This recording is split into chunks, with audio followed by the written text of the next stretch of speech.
நமஸ்காரம். இந்த மரம் பார்த்திங்கன்னா வலம்புரிக்காய் மரம்.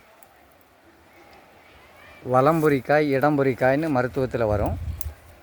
அந்த மரத்தினுடைய இலைகள் பின்பக்கம் சாம்பல் நிறத்தில் இருக்கும், முன்பக்கம் பச்சையாக இருக்கும். அருகில் அருவாள்மனை கத்தி போல் இருக்கும். இதனுடைய காய்களை பார்த்திங்கன்னா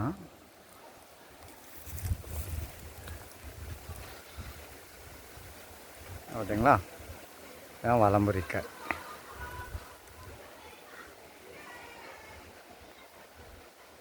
இது இடமுறிக்காய்.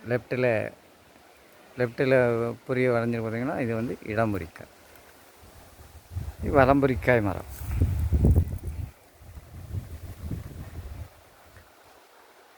நம்ம நெல்லை பகுதியில் உள்ள வனங்களில் அதீதமாக கிடக்கிறது.